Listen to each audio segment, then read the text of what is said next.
You like that? Oop. Done. I like your video. You still there, Si? Yep, I'm here. I can hear you. Okay, cool. I'm not going to run the video portion anyway. I don't know why I lost you on video, though. Not to worry. Not to worry. Okay, here we go. Joining me today at the Almighty Church of Rock radio show from the country of Spain, I'd like to introduce Si Mulvey to the show. Hello, Si. Hello, and everybody. Hello, everybody out there. Nice to be speaking to you today. What part of Spain do you reside in?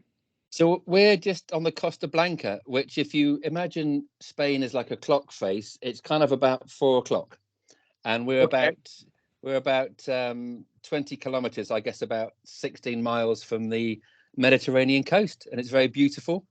And we've been here 3 years, and it's been 30 degrees today, which is probably about 90 something, I think, and in the one that you would use. Yeah. So very warm. Very 90 warm. the other day, man. Woo! It's hot. Yeah. It's good. So, previously, did you live in England or Scotland?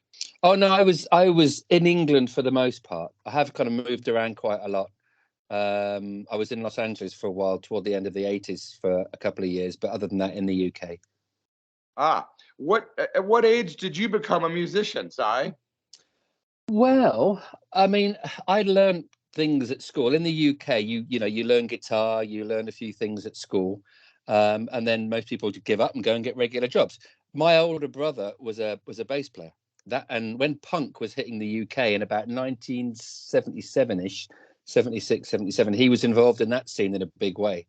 So I kind of got dragged into it. I was just a little bit too young to go to gigs.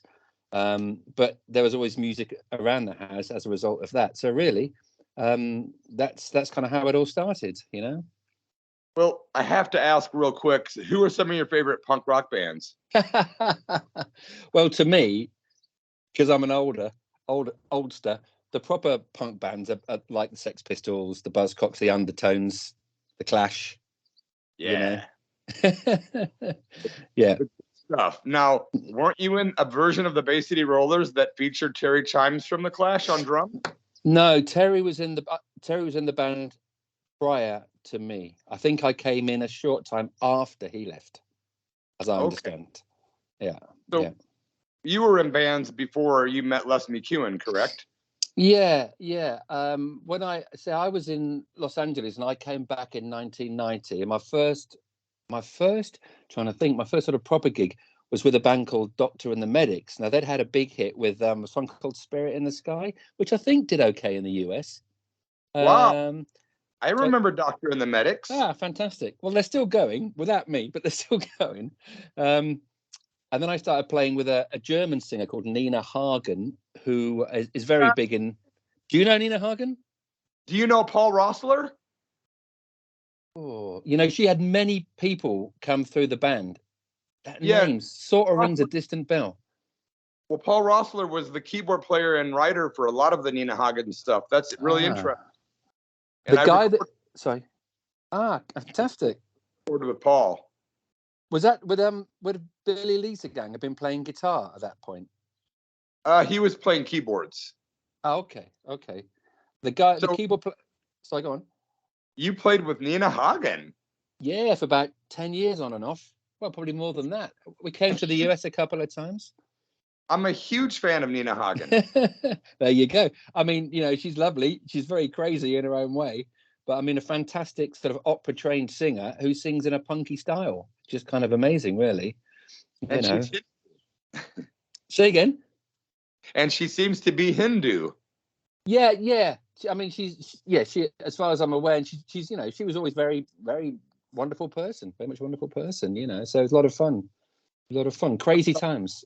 You actually really shocked me when you told me that you were with Doctor and the Medics and Nina Hagen. I had no idea. There you go.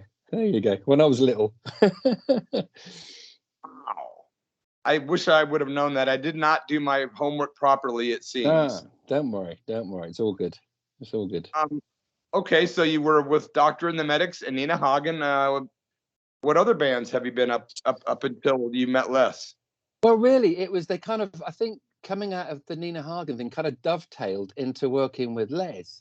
So it all kind of, as one ended, the other one kind of, thankfully for me anyway, kind of, so as I say, kind of neatly went into the next sort of thing.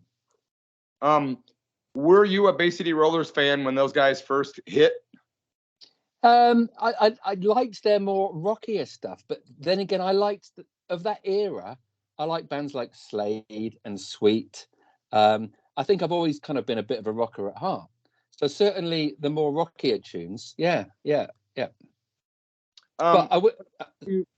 How did you first meet Les McKeown? Well, do you know, when I knew we were going to be doing this, I actually had to think to myself how it all came about. I had gone one night, I think it must have been early 90s, 91, 92. I went to the 100 Club, which is on Oxford Street in London. I don't know if you've ever been there. It's very famous. Very famous. Everybody from the Rolling Stones, Amy Winehouse, the Sex Pistols, everybody's played there. I can't remember what the band was I was seeing, but when I was there, I met a fellow called John Berry. Now, John is now the bass player in Slade, but at the time he was playing bass with Les and with Mud. And both bands were doing a fair bit of work, and John just couldn't basically do both bands. So he said to me, do you fancy, taking over from me in the Rollers? And I said, yeah, sure. And then the weird thing was, he gave me Les's number, and I called Les, and as huge a city as London is, I was living in one part of London, and Les lived literally 10 minutes down the road, and he had been all the time I'd been there for years. I had no idea, but it was just strange that it was, as I say, we lived so close. So that first year, which would have been, I think, 92, we spent a lot of time between our two houses. There was a pub on a green, on a park. So we spent a lot of those first summer nights just sat outside the pub, drinking beer, talking about, how to move forward with things. And that's how it kind of started. Wow. So let me ask, were you on the album Rock and Roll Love Letter with Ian Mitchell? No, that wasn't. So were you in the band after Ian was in with Les? Yes, that's right. Have I met Ian? I don't think I've ever met Ian, actually. Yeah, I was wondering about that. No, I haven't. No. I met Pat a couple of times. Pat McGlynn. He would come to our shows. He came to a few shows in Scotland when we were there. I actually visited Pat last September in Edinburgh. Oh, fantastic. How is he? I haven't spoken to him for donkey's years. Is he okay? Depends what you mean by okay. Oh. Okay. I'll read between the lines on that one. Yeah, I don't want to say anything bad about Pat. Sure. That's cool. So I don't really have much good to say, so I'll leave it there. Okay, fair enough. I'm not the kind of guy that wants to start drama, No, sure. I know you were with the Rollers for quite a while, Si. How many years was it total? Oh, it was 93 or 92, I should say, till 2019. I think my last gig was the 14th of April 2019 in Bournemouth on the south coast of England. So what's that, 19 and 27, 28 years, something like that? Quite a long time. Wow, nearly 3 decades of your life. Nearly 3 decades of my life. This is true. The stories you know. I should write a book, shouldn't I? Or maybe I shouldn't, actually. Well, that was one of my stories. Have you considered it? I haven't really had the time, to be honest with you. I'm just it's so busy all the time. To be honest with you, I've got the world's worst memory as well. So I've probably forgotten more than I can remember, in all honesty.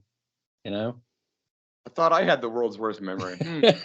One of us does. Si, can I ask? 1 and 2. Go on, sorry. I was wondering your age.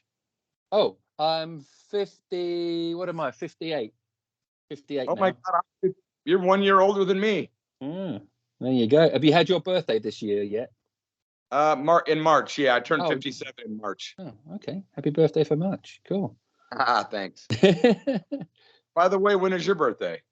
My birthday is in September. So I'll be 59 this year. So next year I'll be hitting the big version 6.0. Bingo. There you go. Yeah. Are you playing music today?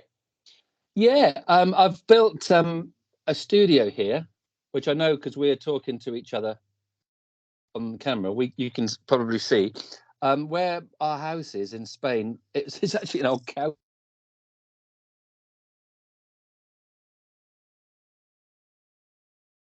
I'm just spending a lot of time writing and producing, which is what I've been doing today, writing lyrics for the latest song. Wow. So it's non-stop. Interesting. I was wondering if you were still playing music, but I thought anybody that's played with Doctor and the Medics, Nina Hagen, and 3 decades with Rollers is definitely going to still be playing music. Yeah, you don't really give up. For those who aren't aware that are listening right now, there is a Si Mulvey fan page on Facebook, which I joined last week, and I did not know that was there, to be honest, until about a week ago. Well, that was some very nice roller fans that had set that up for me. I mean, I have got a Si. Well, the funny thing was, it was called Si Roller because it was kind of supposed to be a Facebook page for all things Bay City Roller. And Facebook contacted me and said, "Is that your real name? Can you prove it's your real name?" So I had to not call it Si Roller anymore, but Si Mulvey underneath Si Roller. So there you go. They rumbled me. Yeah, I had a similar experience, but I'll spare you the details. Oh, okay. A lot of people have given me questions to ask you, and so I'm going to fire some of these at you. And if there's any that you're not comfortable with, we'll just simply move on. Okay. After Leslie McKeown, he came out and very bravely admitted to the world that he had issues with alcohol, drugs, sex problems, things like that. Yeah. And I'm wondering, after his stint at that rehab facility, did Les stay sober and clean? And if so, for how long? Yeah, pretty much. I mean, the good thing was I think he had it under control, in as much as if he felt like it, he could have a drink, but he could just then have one and stop. He wasn't he didn't have to drink all night until he fell over, if you see what I mean. So, I mean, that would take amazing willpower, I would imagine. So yeah. So, he did great after he came out. Was it called Passages? Was that right? The place? Yeah, it was. Passages. Is it Malibu? Something like that. Yeah. Well, interesting. I wondered about that. The guy always had a lot of willpower, that's for sure. Yeah, certainly. Would you consider Les easy or difficult to work with and for? Oh, he was pretty laid back. He wanted things to be right.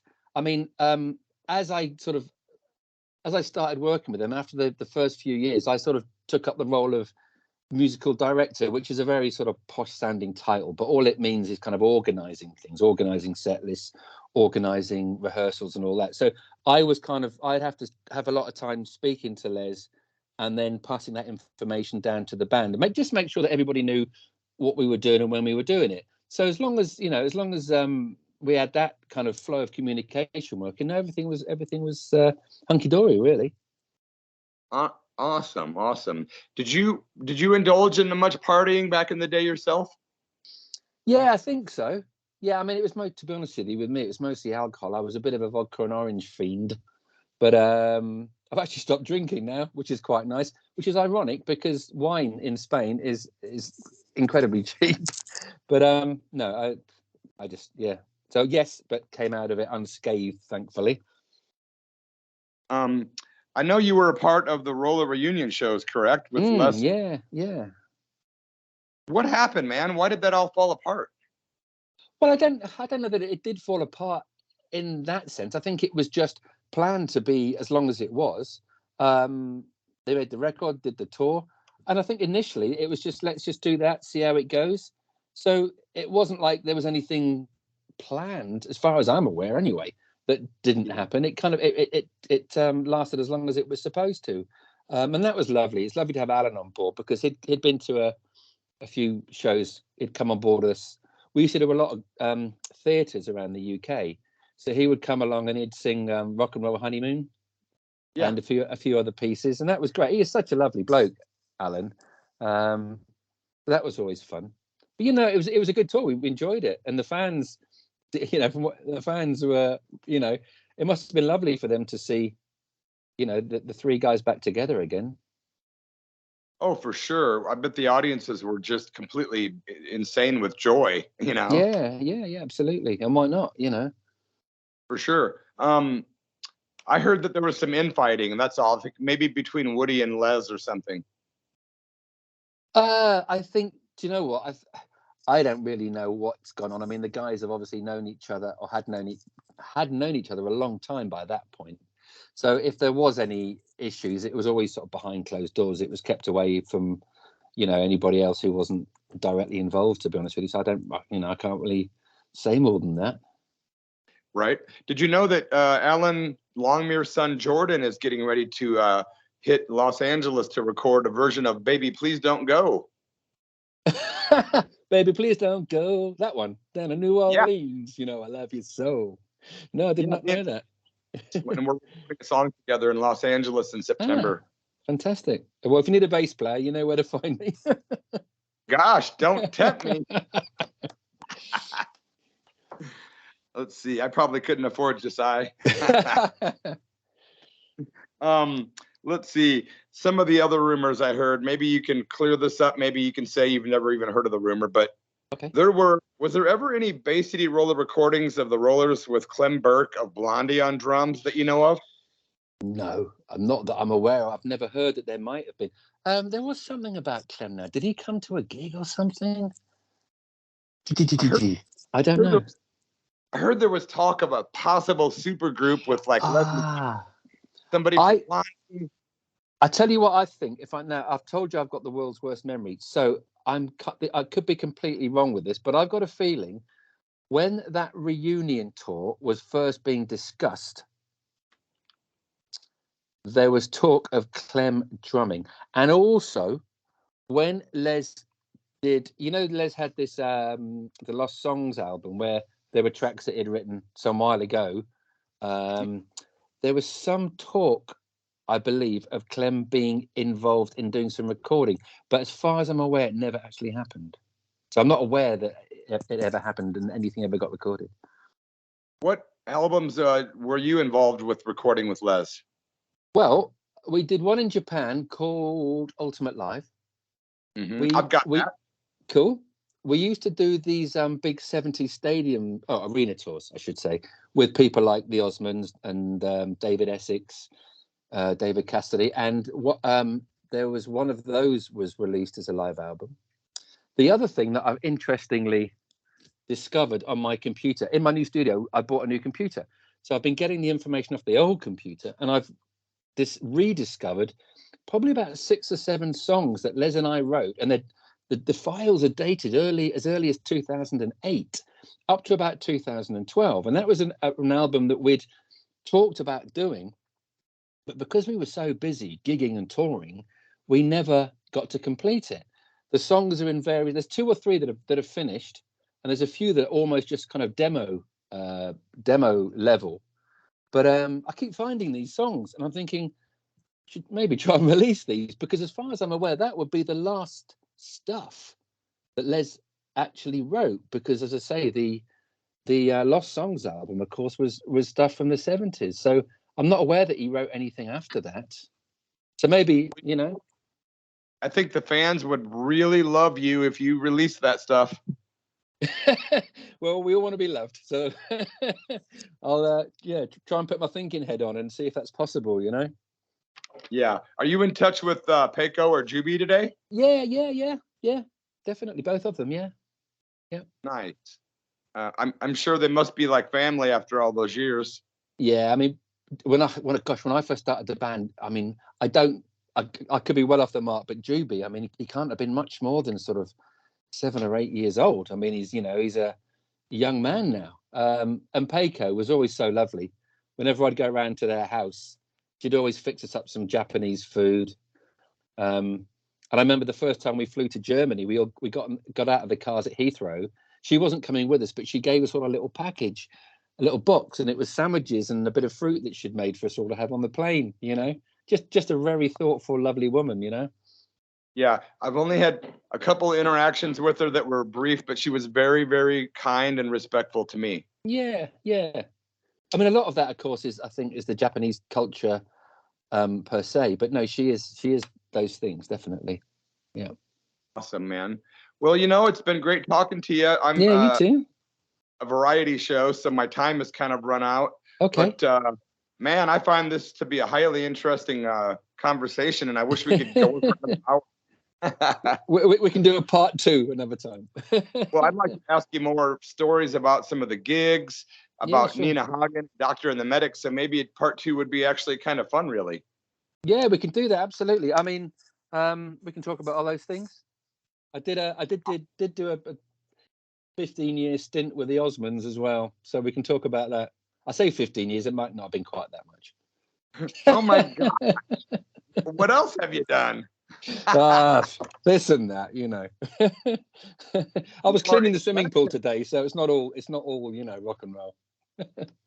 I had no idea. You really blown my mind. Let's definitely try to plan for part 2. Okay, cool. Okay, nice you're listening to an interview with Si Mulvey, legend. Now, have you always played just the bass guitar, or do you play other things? No, on a couple of the tours, on the Les tours, we used to do a little acoustic section on a few of them, and I'd pick up an acoustic guitar or play the piano. So yeah, a bit of everything. Nice. Yeah. We've had Phil Hendricks and Alex Southgate have both been on the show. Excellent. Yeah, excellent. Yeah, both great guys, great players. Yeah. Yeah, both are super cool humans, man. I like those guys. Yeah, absolutely. Yeah. Well, Si, thank you for your time. Enjoy your time and stay off that alcohol. Good for you. All right. I'll speak to you soon. Cheers and thank you. Thank you. Bye for now. Bye-bye. Bye.